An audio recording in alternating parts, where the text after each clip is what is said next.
কি রে ভাই, হুট করে বেতনের উচিলে চাকরি ছেড়ে দেওয়ার লোক তো হয় না। ওরা আশেপাশে কেউ কান পড়া দিছে। রোমান ভাই একটা কথা জানেন, ওই সোহাগ ভাই আছে না, হ্যাঁ হুদাই খালি পেটটা লয়ে বয়ে থাকে, কোনো কাম কাজ করতো না, সব কাম আমি করতাম, কাস্টমার ডাকা থেকে শুরু কইরা, বুঝছেন? আমার ভিতরে একটা এক্সট্রা পাওয়ার আছে, কাস্টমার ডাক দিলে আয় পরে। ও ভাই কি চাইলেন, এদিকে আন। বলত নি কাস্টমারটা ডাক দিলাম আইলো না। হ্যালো, এটা গুছা ধর। দেখছেন ভাই কেমনে মাছি মারে পেটটা লইয়া, আমি এ পড়ছি মানে দোকানটাই বন্ধর মতোই তো, কোনো কাস্টমার নাই, হুদাই বয়ে রয়েছে।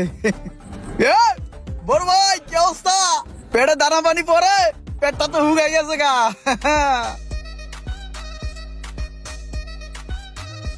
কি ভা মোবাইল পড়ে যায়, পেটের ভারে লড়তে পারো না, এইভাবে একদিন ব্যবসাটাও পড়ে যাবে।